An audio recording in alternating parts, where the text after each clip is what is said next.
Welcome back to the Mental Playbook with Christine Dalgety, Season 2. This season, we are expanding the conversation, hearing from mental health experts, professionals from different industries, and people in the sports world about how they take care of their minds, handle challenges, and build the mindset to thrive both on the job and in life. So, grab a coffee, get comfy, tune in, get inspired, and let's dive into some fascinating conversations. Remember, your mind is super powerful, and with the right tools and knowledge, you can master your mental playbook. And while you're doing that, take care of you. Hey everyone, Christine here, and welcome back to the Mental Playbook with Christine Dalgety. Today we're talking about something that obviously is near and dear to my heart.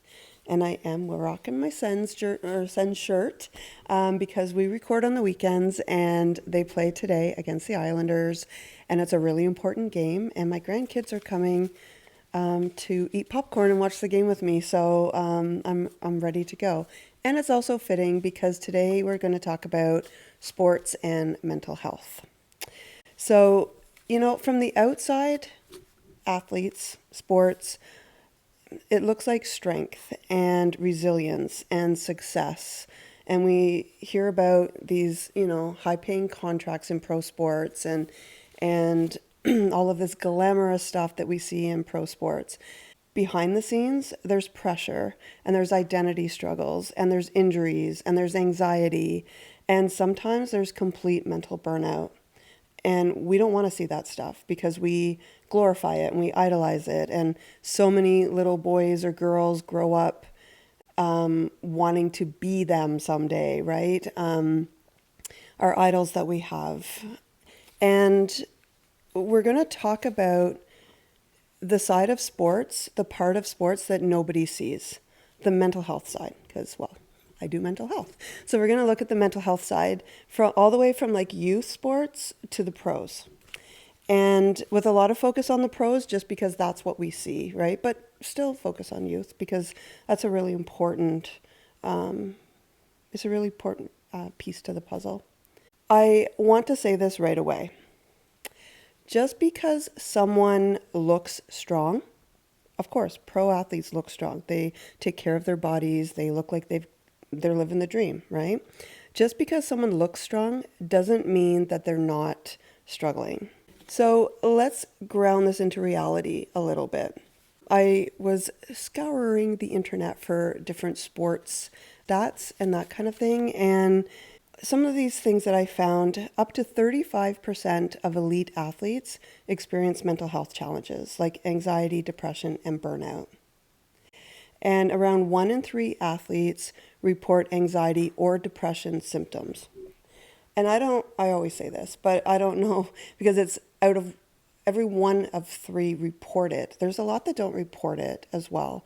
And, I've read stories or heard athletes' interviews and stuff, and a lot of them throw up before a game, right? That anxiety, but they use it as a push. It's like the adrenaline, it's the go, but I think there's some underlying stuff there because, it's what I do. I always think there's underlying stuff. Among student athletes, 30% of female athletes and 25% of male athletes report depression symptoms. And here's the part that matters clinically. Athletes are not struggling less than the general population. They're struggling just as much, but they don't ever talk about it because, or they talk about it less because people judge and they scrutinize and, especially professional athletes. And I'm going to talk about that, but it's, how can you be stressed out? How can you be depressed? Look at the life you have. You've got it all. There's so much more to it than that. So I want to talk about performance, level of performance and how it becomes their identity. And we'll talk, I think a little bit about the pro sports lens in this, and I'm putting OHL and NCAA and those kind of high level in that pro sports. But I think that this is probably reflective of some of the high level like AAA sports and stuff that youth play. But this is what's really happening psychologically. So with performance, so there's performance pressure equals identity threat. So when an athlete's worth becomes tied to how they perform, and sometimes it's actually written in their contract too, right? They get certain bonuses and that sort of thing for performance. But if their worth becomes tied to how they perform, every mistake doesn't just feel like a bad game. It feels like I'm not good enough. It shifts from I had a bad night to I am the problem.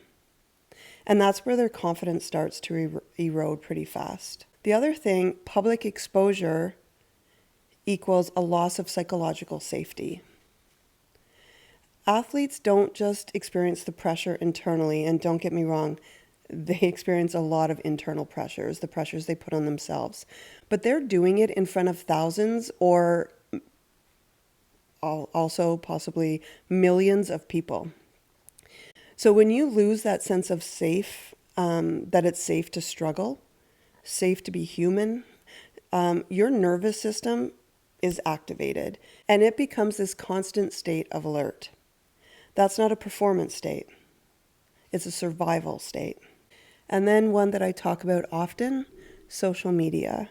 And I have a whole segment in today's podcast about social media because I do talk about social media a lot and the influence, the impact that it has on people. And athletes are no different in this. Social media equals amplified cognitive distortion machine is what it is. It's an amplified cognitive distortion machine. A cognitive distortion, every person on this planet has cognitive distortions. And they are like glitched thinking kind of thing, thinking errors. And things like mind reading, catastrophizing when you think of the worst case scenario first, mind reading, they must be thinking this of me, or what are they thinking of me, which is usually us projecting our insecurities on what people must be thinking of us. Mental filtering, we only focus on the negative. Future, fortune telling, this is what's going to happen. So there's a whole bunch of them, but we all have those. But the social media is like this amplified machine for this. So it takes normal human thinking errors that we all have, like catastrophizing, mind reading, and all or nothing thinking, and it magnifies them. One negative comment feels like everyone is talking about it. Everyone thinks that. A rumor becomes the truth. And suddenly the athlete isn't just playing the game, they're battling a whole narrative, right? Not just the narrative that might be in social media, but the narrative that goes on in their mind. And now I want to really focus on the social media aspect of all of that performance. And in my opinion, I think that it's completely changed the mental game for athletes, this social media. I think that and I was talking to Lily, I want to do a podcast on it with somebody. So if you're out there and this is you, with somebody who has been in sport, professional sport, for a long time, right? Since before social media became really influential, and now just to talk about the evolution of it, but also the difference in when a athlete goes through something before, like in the 90s, early 2000s, and now, because I'm going to use Ottawa Senators goalie as an example, Linus Ullmark. And we saw this play out recently around Christmas time in January, but then again a couple of weeks ago. And he stepped away for mental health reasons. And what should have been a private, a human moment quickly became public conversation and speculation. And I remember, so when he had this moment too, it was in front of millions of people. And I remember he was playing Toronto, so Toronto Maple Leafs. And so when that happens at the end of December, when it's Toronto, there's always a lot of people watching. And I was watching the game, and I have a text text message conversation with a few of my friends, and we call it hockey besties. One of my friends named it that, and we text throughout the game. And that game, at the beginning of the game, I texted them and I was like, there's something going on with Allmark. There's something going on. And they're like, yeah, he's not playing very well. And I'm like, nope, he's in his head or something, because it's me. Of course, I'm going to analyze what he may be thinking or going through. And I said, no, there's something. His head is not in the game. There's something going on. And then he was pulled. He let 4 goals in and 16 shots, and he was pulled. And I was like, there's something. And then it came out the next day that he was going to be on leave. For me, I was like, because there was something going on. But that quickly changed. And so I'm going to talk a little bit more about it, but it became this whole big thing. And here's what people don't see. For any of us, the brain fills in the gaps. When there's no information, and I thought there was something mentally going on with him, but that's because of what I do. A lot of people didn't know. He just played last night. Why is he off? So brain fills in the gaps. And when there's no information, people create their own. And that's how rumors start and a narrative forms. But for the athlete, their brain's doing the same thing. And if they're struggling with the level of anxiety and panic that Allmark was, their brain's doing that on overdrive. This is literally what I work with people with every day, but they get to do it in the privacy of their home. And they struggle with people in their home maybe not understanding, not, thousands, millions of people. So what their brain is doing, what are they saying about me? Do they think I'm weak? Did I let my team down? This is the narrative that they start to create. And I'm not just talking about Allmark. I'm using that as an excuse because it was a perfect, not as an excuse. I'm using that as an example because it was such a perfect example to use. That's what mind reading is. When they start, what are they thinking about me? And in Allmark's situation, then he had his family safety in this too, relationship safety. And so he may be thinking, is my wife believing this stuff? Because the rumors that came out it was based on one person's tweet that the picture didn't even match who the person was.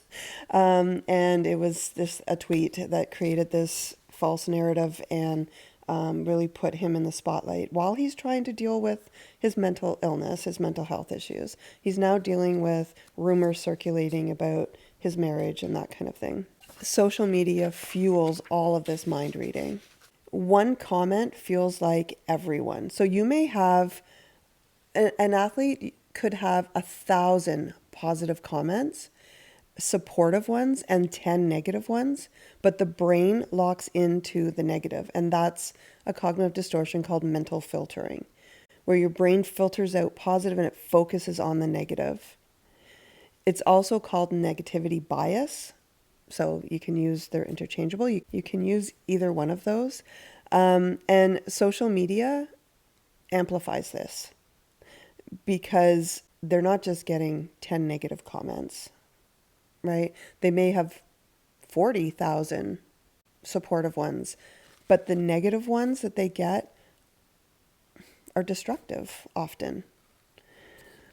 One rumor can feel like a full-blown truth because then part of your nervous system starts to, how do I fix this? How do I fix this? I need people to know that I didn't do that. And for Allmark, while he is dealing with mental illness, for other athletes, my career is going to be over. I don't want people to think that I can't do the sport.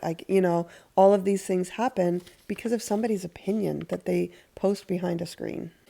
Loss of control. The next thing with this is loss of control equals increased anxiety.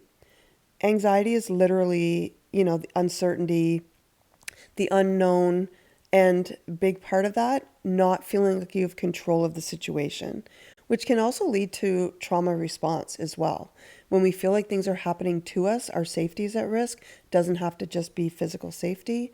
And we're not in control of it. It's just coming at us. When you're dealing with mental health, control matters so much. And again, this is what I deal with clients, and they get to do it privately. And athletes have to deal with all of this stuff, even ones that aren't on leave, right? I'm not just talking about ones that have to leave, but if they have a bad game, if they say something because they have all these mics and everything. And yes, they do have training from what I heard. I don't know that specifically, but I've heard that they do get some training in how to speak to the media. But some of the questions that media asks, they're human. And so they might have a response like, dude, like, I'm not answering that. That's a ridiculous question. Or they're snappy with it. And then all social media is like from that one comment. I actually heard that I read, and again, don't have proof of this, but I wondered why Vladimir Guerrero Jr. Had a translator for a few years, because he speaks English too. He's Spanish, but he speaks English too. And I understand if he wants to speak in his language, but he had a translator. So what I heard was he, because of a language barrier a few years back, he answered a question inappropriately, lost in translation type thing, and then it blew up. And so he didn't want to risk that happening again, and so he had his translator. Again, this is what I read. I don't know if it's totally true, but I can understand that because of what we see with all of this. If we look at control, needing control and it leading to anxiety, think about yourself, right? Feeling like you don't have control of stuff, and then you start to feel really anxious over it. Now imagine your situation is public. People are speculating, and stories are being created about you. So think about yourself and then think of that aspect of it. That creates psychological chaos. You're not just managing your mental health anymore, you're managing everybody else's perception of it. You know, when I was working on this podcast, and I know this stuff, and because that's why I want to do a podcast, but when I was looking at all of this stuff and really thinking about it and analyzing it, I was like, holy crap, what they have to go through all the time, you know? And we just see the glorified things of it. And I'll talk about that a little bit, about some people's reaction. But then shame enters the picture for them. That's something we don't talk enough about. When athletes step away, so if they go on leave, they step away, especially in high performance environments, an internal narrative can be created, and it's, I should be able to handle this. Other people push through. I'm letting people down. Competitive and professional athletes grow up with push through, keep going. Does it hurt or are you injured? If it hurts, keep going. Look at hockey players, right? They spit in chiclets. They lose a tooth, they go in, they, get stitched up or whatever, their lip, whatever, and they come back out and their like faces out to here, and or they get a puck in the face and they're cut and they get, they hurt themselves, they get frozen and they come back out. It's push through it. And that's also transferred over to mental as well. So they have that own internal, I should be able to handle this. We all have that internal thing, right? I should be able to handle this, but I should be able to handle this. Other people push through. I'm letting people down. Now layer that with the public commentary that comes with it. That shame can deepen really quickly. And, since what happened with Ulmark, I've had conversations and I get so frustrated with people because those are things that I hear. Not just with Ulmark, but like in, they're a professional athlete. They should suck it up. They're getting paid a lot of money to push through those kinds of things. I'm like, but they're human. They're human beings too. And yeah, that is true. They are getting paid a lot of money. And, but they also, if they broke their arm or they, had a concussion, oh no, they need the time to heal. But if it's mental health, they need to suck it up. The real impact of this is why athletes don't speak up. They often don't speak up. And I read an article, well, it was an interview that Allmark did with Claire Hanna from TSN. And this is what he said. People wonder why hockey players, professional athletes, are not talking. Why we're not showing any sort of emotion. Why mental health in men and women are a stigma. It took them less than 24 hours from my absence of leave to try to find reasons why I'm gone. Because to the public in these situations, it's not just getting help, right? So they don't speak up. It's also them having to deal with the public reaction, the misinformation that comes out there, and the judgment. And so all of that happened with Allmark early, late December, early January. And he came back.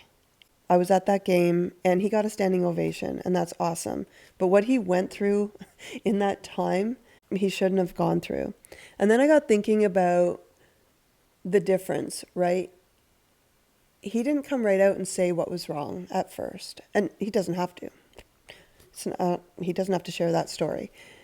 I got thinking about Bobby Ryan years ago, and he took a leave, and he had addiction issues and alcoholism. And I don't know if you ever read the story of Bobby Ryan's life, but holy cow.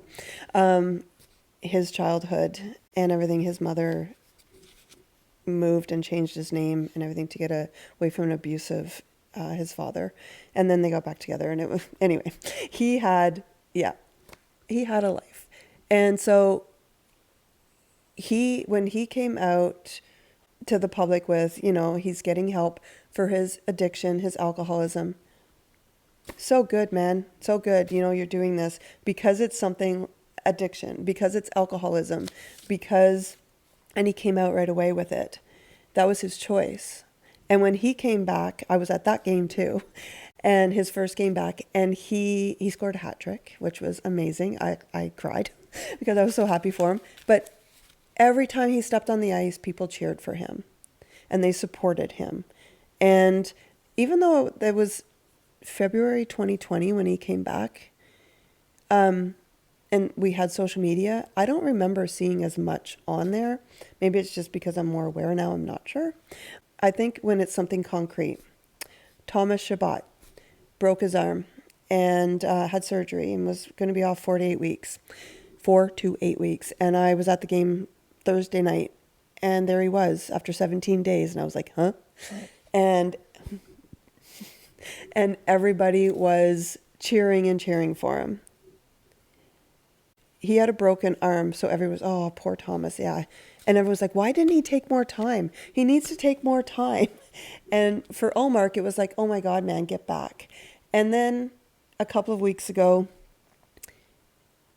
we're in the playoff push, and Allmark didn't play in Tampa Bay. He was having he has panic attacks and very high anxiety, self-deprecation, where his brain tells him he's not going to save any goals.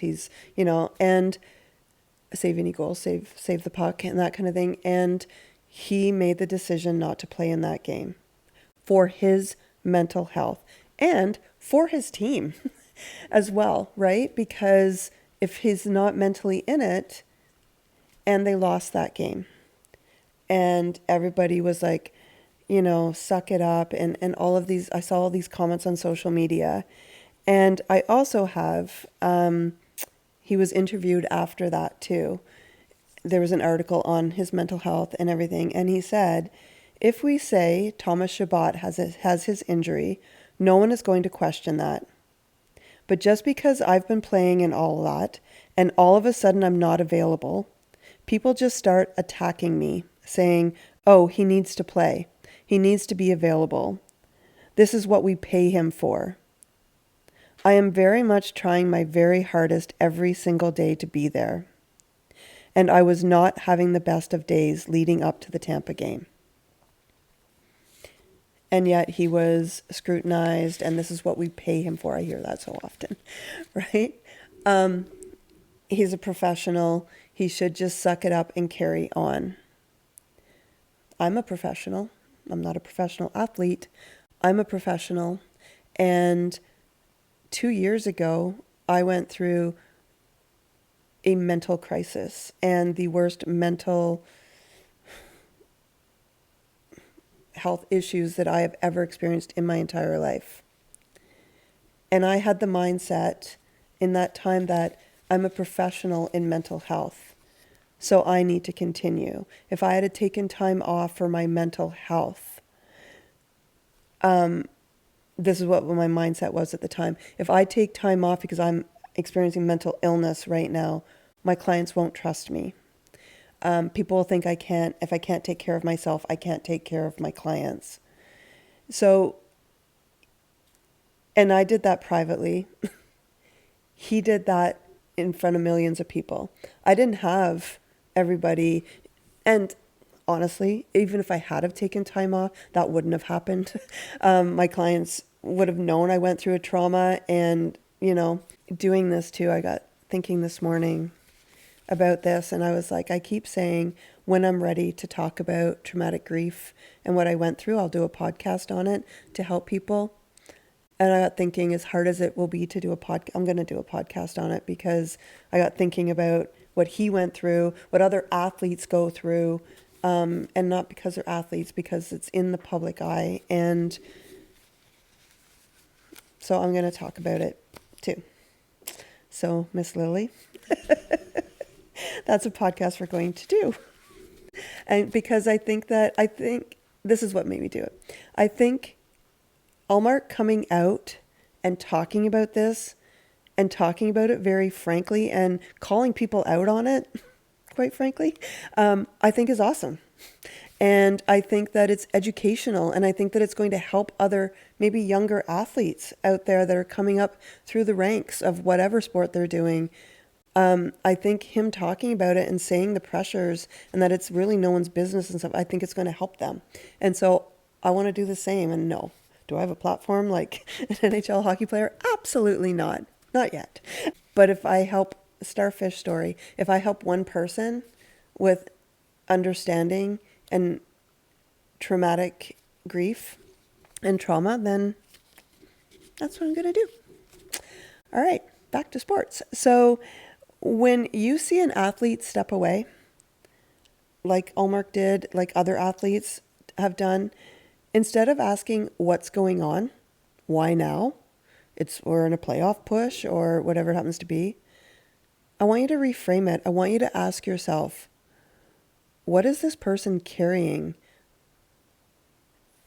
to initiate a leave? What is this person going through that I'm not seeing right now?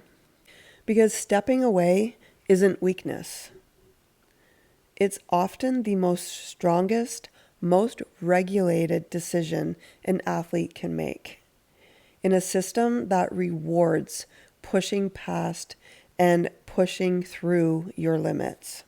Remember that social media has changed sports forever, and athletes now deal with instant criticism, false narratives, parasocial judgment, and the psychological impact of that is increased anxiety, rumination over what people have said or what they might be thinking or what they're going to say, perfectionism, and shame. And it's especially dangerous when that athlete is already psychologically vulnerable. All right, I want to shift a little bit and talk about mental health in sport when there's illness involved or when real life happens. And again, I'm taking this from recent events, and Kara McLeod, the coach of the PWHL team, Ottawa Charge, has taken a leave because she is battling breast cancer, and she's taking this leave to focus on her treatment. And, for her, that's, again, another push to the playoffs and everything when this was happening. And that's a big decision to have to make. And I remember, there's many other throughout the years. I remember Pat Burns, coach in the NHL, and he was only 58 when he passed away, and cancer, and he had to take that away, take time off. Brian Murray from the Ottawa Senators, right? And I remember the outpouring. There's so many more athletes have ALS and coaches or in organizations, and it has a ripple effect. But in the climate that sport is, that you don't have time to regroup, you have to push forward. A coach, I'm just going to use Kara McLeod, a coach stepping away due to a cancer diagnosis or an illness matters, because we forget that athletes and coaches aren't just performers out there, they're real people. And there's a lot of mental health layers that happen. And for Carla, in particular, there may be some, and for the athletes, for the Charge players, grief. And I'm not saying, I don't want people to say, Christine, grief, she can get better. I mean grief, because grief is a loss, right? So grieving not being able to coach, not being able to do her job, a job that she loves. Grief for the players, the loss of their coach in the coaching role. Fear. Not just fear that she's probably experiencing in her personal life going through cancer treatment. I'm talking about fear. Well, they're replacing her right now, obviously, but the fear that can happen, am I going to lose my job? Am I going to be able to resume the level that I'm, whether it's player or coach, the level that I'm used to? All of these things, role disruption, the role that she had, leadership identity loss. So those are some things that she may be experiencing, and the team, but for the team, there's an emotional contagion that can happen too. So if one team member is really experiencing it, the emotions, the others are going to feel it too. And they're all going to feel it if their coach is going through this. So they feed off of each other as well. So that can happen. And I'm not saying, they're feeding off each other, that's bad. No, that's life. The uncertainty. What is our team going to look like? How are we going to do under a new coach? Is she coming back? The uncertainty of her health. The shift in stability, especially when it's a coach. And there's this go ahead, right? There's this goal that they're trying to achieve. So just keep going and focus on the game. So all of this is going on, and again, it's in the public, and I've read a lot of things that Carla is a very private person. So she's a private person. Yes, she signed up for this. She's a coach of a PWHL team, but she's still human, right? And so she's this private person, and now it's everywhere. Maybe not, I don't know where you're watching from. In our area, it's everywhere. Travis Green, the coach of the Ottawa Senators, before he did his post-game or pre-game interview, he, made a comment on it and said that the team stands behind her. But she's a very private person, so now this is everywhere too. So that's going to affect her mental health. And again, from an article about this, it's been a difficult few days for the Charge athletes, who found out after Friday night's game at the Canadian Tire Centre that their head coach would be stepping away to continue her breast cancer treatment. And then I want you to focus on this part. So they just got this news after a game at the Canadian Tire Centre, which is a big deal too, because they're playing at the Canadian Tire Centre, which has more fans and that kind of thing. So they're probably on a high. And then they find this out.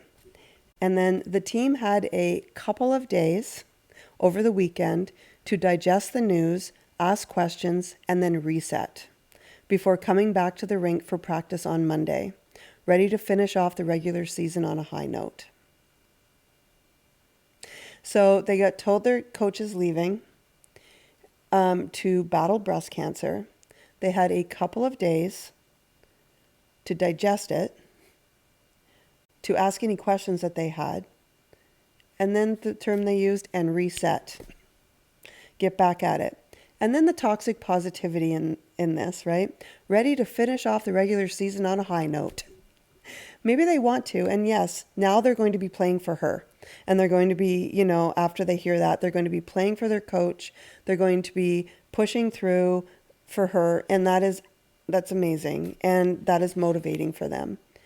But they're human, and someone that they probably care about is going through this, and they're going to reset in a couple of days so they can finish the season on a high note.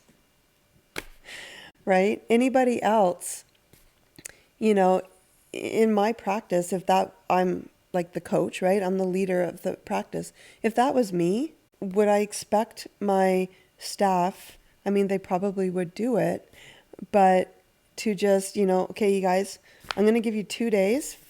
Ask me any questions you want, and then get over it and treat all these people for mental health issues. Right? But that's what athletes face. And again, after like post-game interviews, pre-game interviews, bet you they're all being asked about it. I bet you they're all being asked, what are your thoughts on what Carla's going through? Those questions, right? Like, what do you think?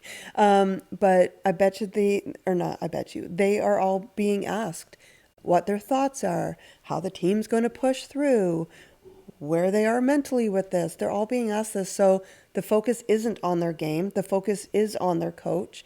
And it should be, but this is, reignites the nervous system as well. And so they're not bringing it down. They're not able to bring it down. All right. Now we're going to move over to youth competitive sports. It's funny because a lot of times, and when I was trying to Google some stuff, if I put in youth competitive sports, OHL, hockey stuff, always comes up. And it's so much more than OHL and hockey. Yes, I am a big hockey fan, but I'm also a baseball fan and a football fan. But I have a client in my sports psychology capacity that I do who is a competitive barrel racer. She's 11 years old. And she is highly competitive with athletes, and she's very hard on herself. And I see her brother, he's a competitive baseball player. And so I see them both for sports psychology, and he's very, I'm trying to pull stuff out, and he's very calm, and they have amazing parents who do not pressure them or anything, who support them. And she's harder on herself, this internal stuff that's happening. But so I'm talking any sports, youth competitive sports.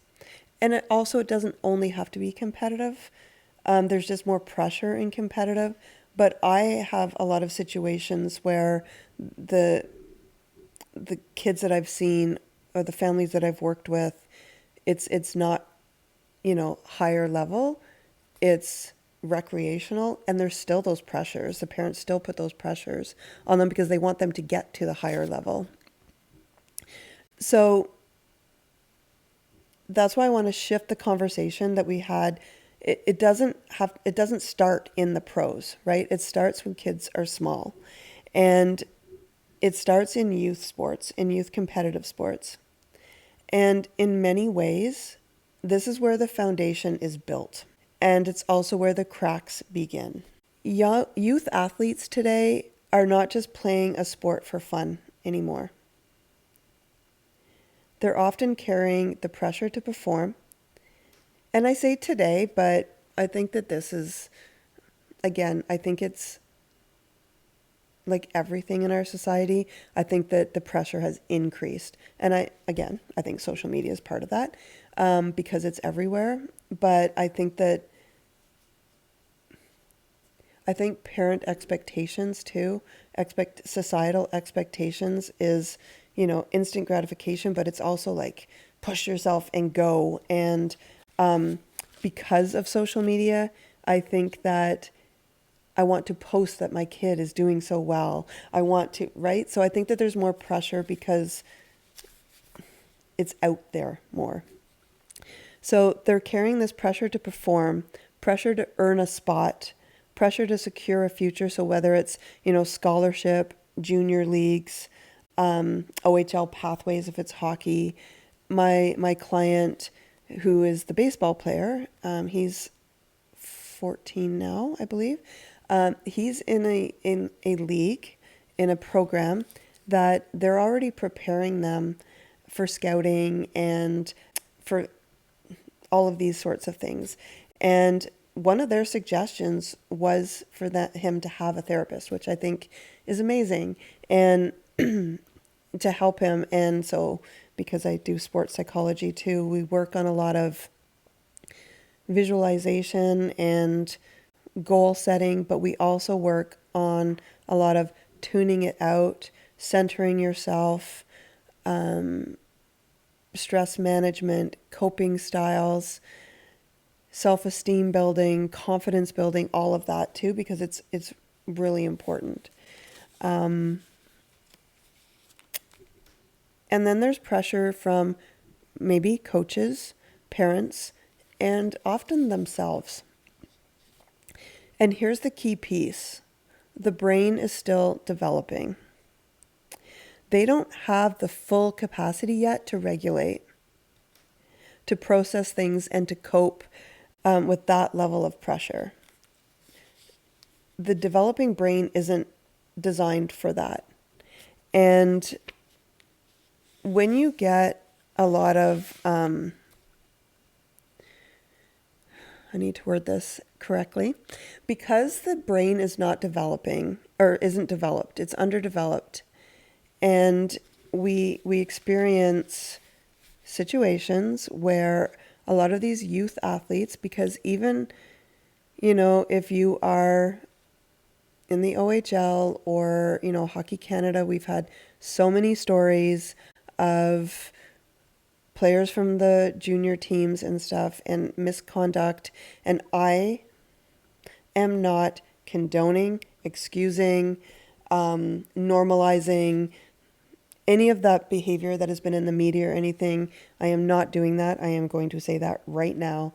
All I'm saying is, from a neuroscience perspective, a mental health perspective, their brains are not fully developed. The prefrontal cortex, which is reasoning, is not fully developed. What happens is their amygdala, other parts of their brain, their impulse control is not fully developed. Things, they act a certain way before the logic brain keeps up. They still know right from wrong. They still know no means no. I am not saying any of that. I'm just saying that we have these athletes who are idolized and put on these pedestals and told that they're the greatest, and they have all this admiration, and they're all over the news, and they're probably at that age drafted already and offered these $1 million contracts, and they're 17 or 18 years old, and their brain isn't fully developed, their impulse control isn't fully developed, and their reasoning isn't fully developed.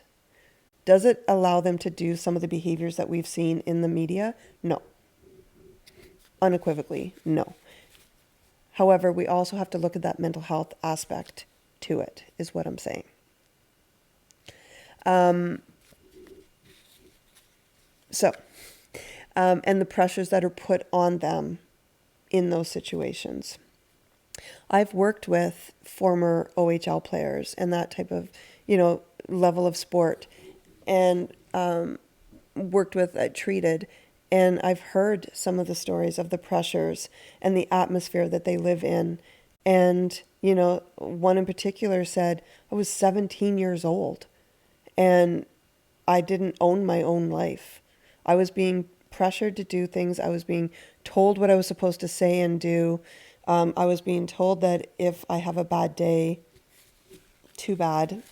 So I wanted to look at that aspect as well. Some of the data shows, and I obviously, like when you do some research, there's different numbers. So I kind of averaged it, but the average is up to 70% of youth athletes quit sports by adolescence, often due to burnout and pressure. And only about 1 in 10 young athletes struggling with mental health issues will seek support. And there's also studies that show that early sports specialization is linked to increased anxiety, higher injury rates, and emotional exhaustion. And again, that depends on the level of pressure and everything that's being put on this person, and the level of pressure that they have on themselves. So if they get help and they work through some of the stuff that I'm working with the young athletes with, that can really help them as well. Our identity gets formed early on. So this is where it gets clinically important. When a child starts to believe I am a sport, then every mistake they make becomes personal. When I say child, it could be a teenager. A bad game is I'm not good enough. Being benched, I don't matter. Not making a team, I failed. And I see this increasing as well, just in the society that we have, because we do bubble wrap our kids a lot. And it's this like cognitive dissonance kind of. We bubble wrap our kids.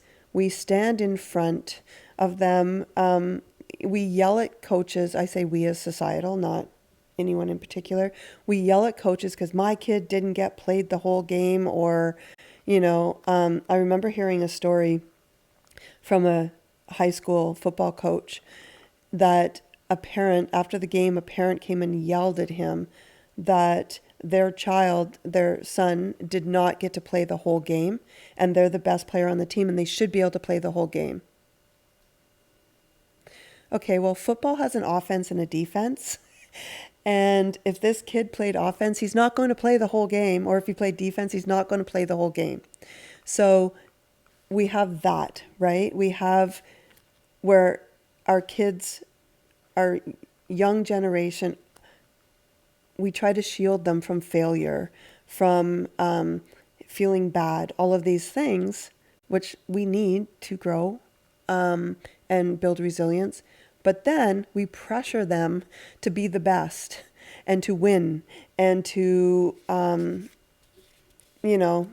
get recognized and all of this stuff. So that's why they often come up with, if I'm being benched, I don't matter. When I was growing up, if I was benched, I wasn't, but if I was, or people, my generation, if we were benched, it was like, oh crap, I got to fix that.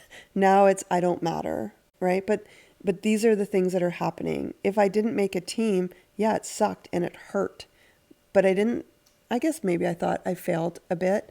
But it actually motivated me to work a little harder. I remember not making a team once, and it motivated me to work harder. But nowadays, I didn't have that pressure either. My parents didn't pressure me. So nowadays, there's so much pressure. And the thing is that it's not just disappointment, and it's not just that failure, it's actually an identity injury. So if we say, if a child believes that the sport is who they are, then there's that identity injury. And a lot of this is invisible. Youth athletes often won't say, I'm overwhelmed, I'm anxious, I'm burnt out. They don't say that. Instead, it shows up as irritability, withdrawal, loss of enjoyment, physical complaints like headaches or stomach aches, performance drops. And instead of people asking them, like, what is going on with you? Especially because they're youth. So if it's a teenager, we expect them to be irritable, and we expect some of that withdrawal, but so we don't ask. And they don't say, and then it just keeps, and that's why a lot of youth athletes quit. And I know a lot, and my generation too, like when I was younger, I do know quite a number of athletes. One of my brother's friends, he could have probably been in the NHL, and he quit because his parents pressured him so much to be the best, and everything was about hockey, and he just said, I'm done. I quit. And I've treated a couple of, one was that OHL player, that one of the OHL players that I treated, and he was like, no, I just quit because of the pressure. Which then leads me to a parent and coach dynamic. And I want to say this carefully because most parents and coaches are not trying to create pressure, but the impact matters more than the intent. So even subtle messages like, you need to try harder. This is your shot. You need to go in there and do your best. Don't waste this opportunity. It can be internalized as, I'm only valued if I succeed. And again, it's a fine line, right? Because we also I think that people need to be pushed. I think that they're already pushing themselves. I think that saying, okay, if this is what if your kid's like, okay, this is my shot. And you're like, yeah, buddy, this is your shot, or we got to do this. But if they're already feeling all of that pressure and then you say to them, don't screw up. This is your only opportunity or this is your shot. If they're trying their hardest and they're pressuring themselves and then you tell them you need to try harder, that comes out as, when you succeed, then I value what you're doing. And I think that because of that, we've shifted from sport as development to sport as outcome. And I think that, in sport, there's reason why, for instance, my grandson is 5 and he's in initiation, Timbit, hockey. And I said, when are they going to learn the positions to my son, right? And he said this year, and they were doing things, developmental things. Next year, they learn more of the positioning, and they build on all of these skills as they go.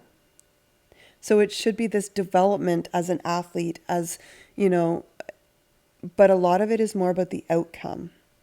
And that's not new. I remember when my brother was playing hockey and there were some parents that were like, it was like they were 8 years old and pushing, and my kid's going to the NHL, right? And I remember when my son was playing hockey and there was a kid, and at the time, so they lived in Stittsville, and Ryan Spooner, they lived in Stittsville, and I can say his name because he did go to the NHL. And I remember him saying that kid's the next Gretzky when he was 5 or 6 years old, because he was skating right through the players. I think he'd have like 7 or 8 goals every game. And so his parents moved, from Stittsville to Canada is only like a little hop, skip, and a jump, but they moved to Canada so that he could play on more competitive teams in Canada. And at the time I was like, are you kidding me? You moved your house. He did play in the NHL. He played, I think, for Boston. And I remember seeing him going, that's the kid that I said, right? I think he played a few seasons. I think he might play in Europe now. I'm not sure. But anyway, so there are like very, very rare situations, but, it becomes an outcome, not the development of it. And when outcome becomes everything, the enjoyment for the athlete decreases, the pressure increases, and their mental health suffers. So if there's one thing I want you to take from this for parents and coaches, your child is not their performance. Your player is not their performance. Their worth is not tied to a scoreboard. And the goal of youth sport is not just success, it's development. And I remember years ago, my son, he was a goalie in soccer, and he did play competitive soccer and regional level. And a coach that he didn't have a good game. And my son didn't have a good game. I think he was 12. Yeah, I think he was 12 because he moved to a more competitive level in a team in the city when he was 13, I think, or 14. So he was 12 or 13 anyway. And his coach said to him, and I will never forget this, and the toll that it had on my son, the pressure that it put on him, I don't want you to lose another game on me. And I think I almost lost my mind. I didn't. I talked to my son about it, and that, it has to get through this many players before it gets to you, that is your coach's thing. That is not yours. You are not responsible for his whatever. My son's father, on the other hand, didn't handle it quite as well. Told the coach a thing or two, and he grew up with the coach, so he knew him, but told the coach a thing or two. Anyway, we dealt with things differently, but there's just an example, right? My son's performance in one game is not anyway, I'm not going to go on about that, but that is an example. And the pressure, I just saw Ryan just like deflated after that, and the pressure that he put on himself to like the next game. And if that's the pressure that the coach has put on him for the next game, chances are he's going to let goals in because he's going to be so stuck in his head. I hope you take something from that, in that, just because you didn't make it to a competitive level, if that was your goal in life, doesn't mean that you have to pressure your child to. But also, it can be the subtleties. Remember that your words have an impact. Know your child, know your player if you're a coach. And if there are someone who puts a lot of pressure on themselves, watch your words, right? Know your audience when you're talking about some of these things, because something as subtle as, yeah, you did well. Next time you need to try to do this. That's what they're going to focus on, that they missed it, that they messed up. And it's development. So those are the messages they may take with them if they do play a higher level. All right, so now let's talk about slumps and the psychology behind performance drops. My Blue Jays, this is why I want to talk about this, because they had a bit of a slump. They've won the last 2 games and had a phenomenal game last night. I was cheering loudly. Some home runs, and Valenzuela, the new catcher, young guy, hit a home run, his first home run ever. So that was cool. And they were in a bit of a slump. They came out rocking at the beginning of the season. They ended last season. Yeah, it was losing game 7 was a disappointment, but they were on a high, right? Like they had a whole nation behind them. And I am a diehard fan. So I went to the game in 2024, the last game of the season, because I was like, they're going to push to a playoff spot. And they were so far in the standings, so low in the standings, that there was no way they were making a playoff spot. And they didn't even play any of their... I went to Toronto 4 hours away, paid lots of money for a hotel, and they didn't even play any of their star players. It was all rookies because it was the last game. But I didn't care because I was there and I was cheering them on regardless, right? I am not a fair weather fan. However, all I saw on social media I think they lost 6 games, 2 series recently. They won the first 3 or 4 games, and then they lost. And they lost to the Dodgers, and that's who they, for the World Series. And so there was a lot of that going on. But anyway, social media, the stuff I was reading, they were 10 games in to 64 game season. And it was like, oh, here we go. They're blowing it. Those players probably see that stuff on social media. I know some refuse to look at it, but their families see it. They see it. It was a little bit of a slump. And then they came back, and then everyone's like, oh, look at the Jays, look at the Jays. And even one guy on social media, he actually ticked me off because he said in some ways, he was like trying to support the Jays, but he was like, Blue Jays fans are the worst. They're horrible. And I'm like, dude, I'm one. And he was like, yeah, you're like, this team's the best. You never watched baseball before, but they make it to the World Series. Now everybody's a fan, and their team's the best. And then they lose they lose a few games, and you're like, oh my God, they're horrible. You guys are the worst. And then he said, we're only 10 games in, and so he was supporting them. But I was like, okay, now you're painting all fans with the same brush. And was I disappointed when they'd lose? Yeah, but I also am very aware that it's only 10 games in. So this is what they're watching and they're looking at and they're feeling themselves. You see when George Springer strikes out, or when one of them like hit into the infield and get out, or it causes double play, you see the disappointment on their face. And then there's me that's like, don't focus on it because you're going to get stuck in your head and then you're going to make mistakes. But you see it. You see when a home run is hit and they're in the slump. So you see it anyway, but they're in a slump. They want to win. And you see the pitcher throws and it's a 3-run home run or a solo home run. You see their shoulders go down. You see the head rub and stuff like that, right? So they're already feeling it. A slump is not just physical. It's a confidence drop. It's mental fatigue. Next time you watch a professional game, I see it in hockey too, but I see it in baseball a lot.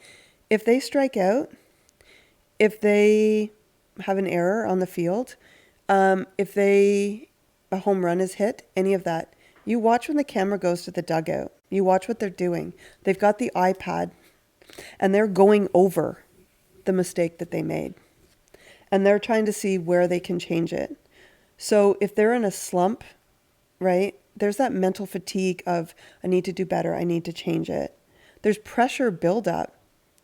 If you're someone who hits home runs and everyone expects you to hit a home run and you're not, you're striking out a lot, that pressure builds up. They start overthinking. And I use it as an example, especially with my young athlete that I work with for sports psychology, because he's a pitcher. But he also plays shortstop. And so I use the example. One time I was watching with my dad, and Bo Bichette, I think he was thinking of the throw before he got the ball, and he missed the ball. I said to my dad, next time the ball goes to him, he's going to make a mistake. Because I could see him overthinking it. And I could see, because this is what I do, I could see it in his eyes. I could see and my dad's like, no, he won't. He's a professional. And I said, he's a professional, but he's human and he's going to make a mistake. And my father was like, you don't know anything. And the ball, it wasn't the next hit, I think it was 2 or 3 later, I could see him still thinking about it. The ball came to him. He missed the ball again because he was overthinking it and he was trying to figure out what he did wrong. So slumps are often caused by performance anxiety, especially when they come off this high and then they start losing and they know, so they're probably thinking all the stuff that I talked about early on. What are people thinking about? They probably think that we're not going to do this.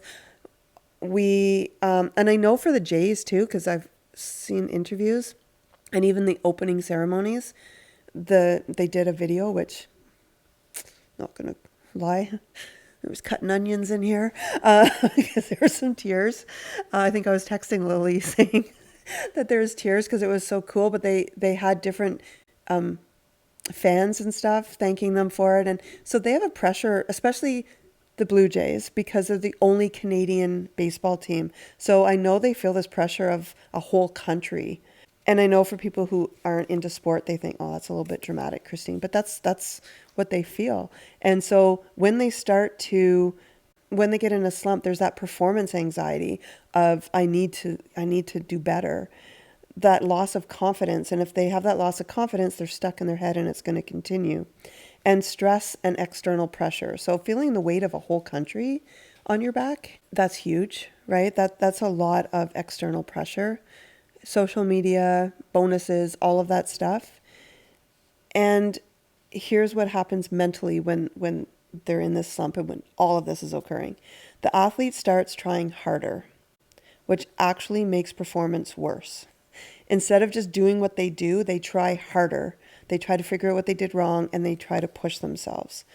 We kind of call that paralysis by analysis, right? They analyze so much that every okay, I got to throw, where I hold my hand on a pitch, everything becomes so overanalyzed. And that's what I work with my young pitcher with too, is let muscle memory work too.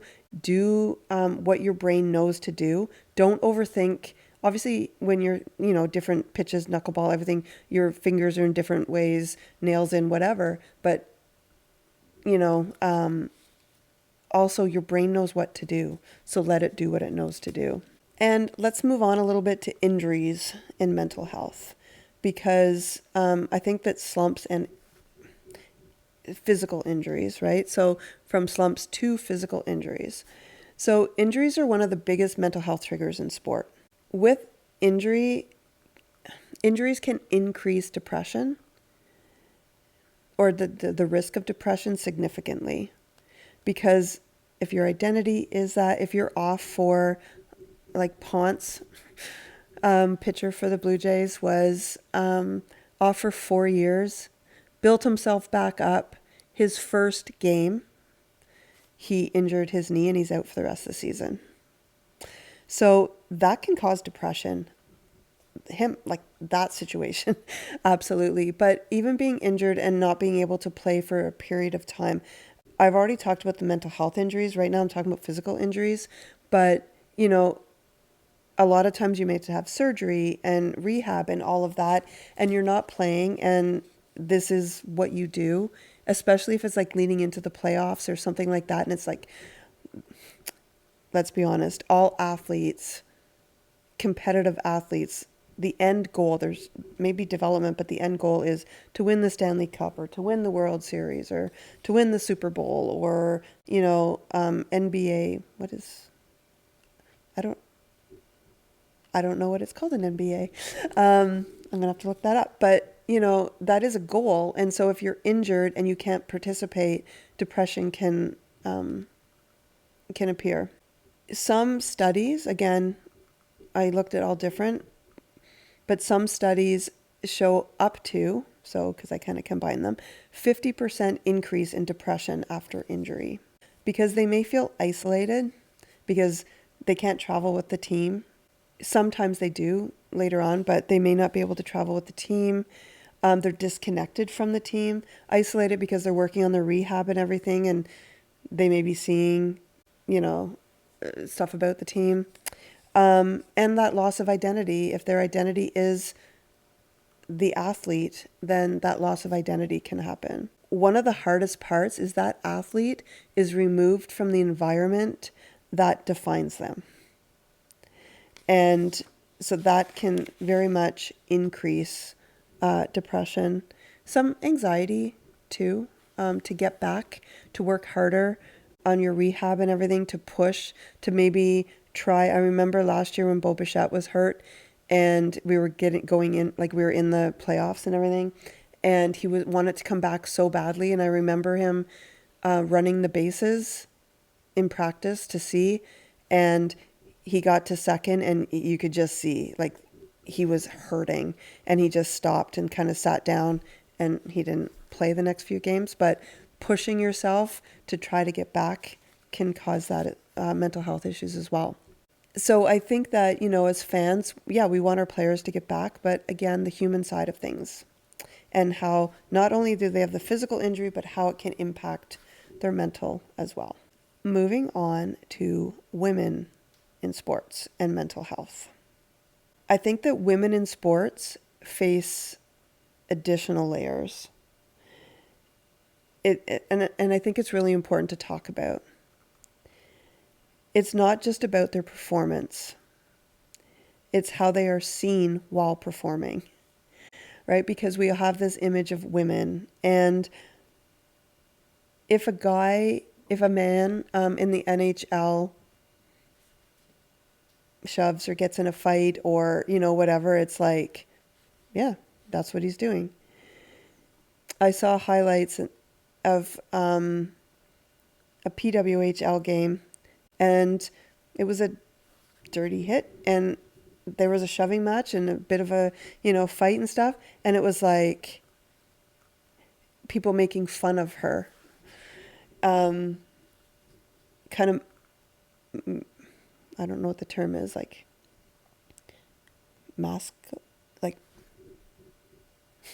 like masculine, right? Like I can't think of the word, not masculizing. I don't think that's a word. It's my new word, masculizing. But, saying, because she was shoving, she was fighting. And it's like, so it's how they act, how they react, all of that while they're performing. And, not getting the recognition that men do. And that's in all areas. We all know that. But, I'm not going to go into it because it's already been in social media so much. But, President Trump's comments about the U.S. team who won gold medal and who have won more gold medals and made it to more finals and everything than the men's U.S. team, and him making the comment that, just so you know, I have an obligation to invite the women. I think that the way that the women's team handled that was good, but I also think it was like they're so used to it, which is sad because it was like, yeah, well, he said what he said, and when really there should be more outrage, but I'm not going into all of that. But that is something that women face, right? Do you know how many times I hear, I'm not watching women's hockey, that's boring, or that's not as competitive, or whatever. Watch a game. Watch a PWHL game. Watch, what is it, WNBA? Watch the different women's professional sports. Watch how hard they go. Watch how good it is. Watch how strong they are. Watch what, exceptional athletes that they are. And they have the same pressures. More pressures, I think. So research shows, because of all of these reasons and other, that women athletes report higher rates of anxiety and depression than male athletes. And I think that that's in some ways understandable. And when we look at the why, it's not just about the sports itself. It's about all the stuff that I was talking. So yeah, they have the same pressures that men have to perform and all of the stuff that I've talked about. But they have pressures around body image, performance, and appearance. And I've heard comments. I actually heard somebody say in my personal life, they were interviewing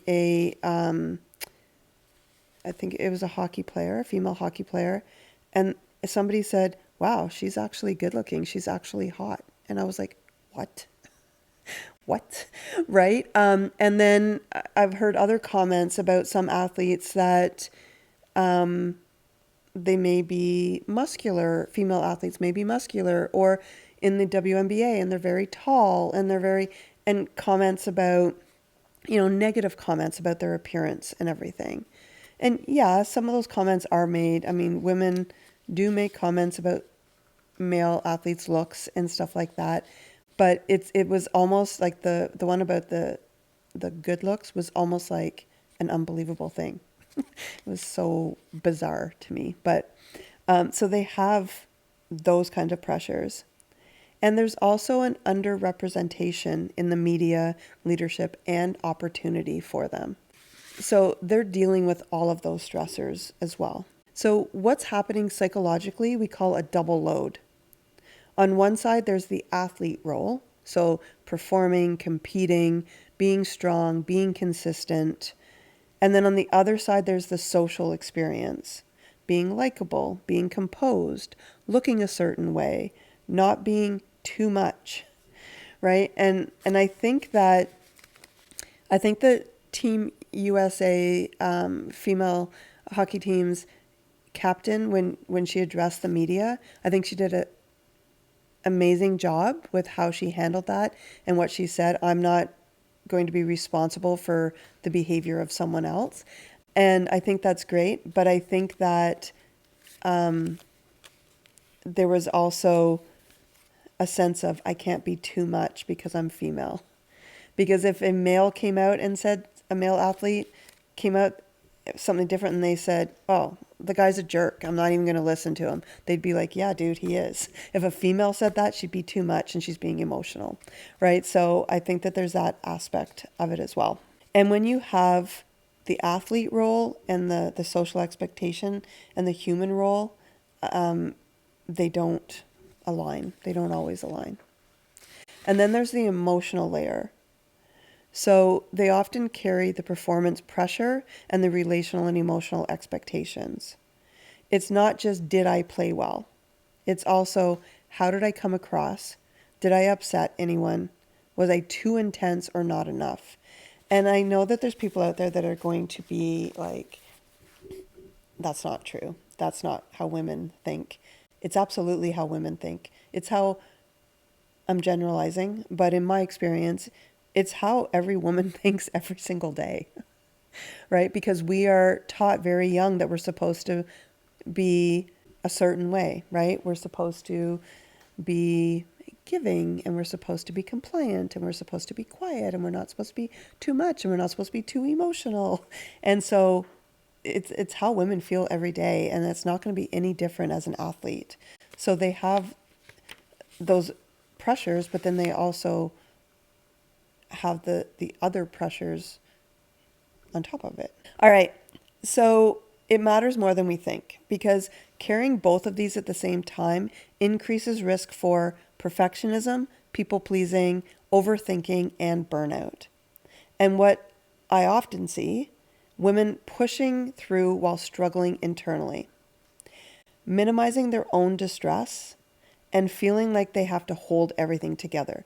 And I don't think that's totally different in all aspects than professional male athletes. I think that a lot of professional male athletes feel that way too.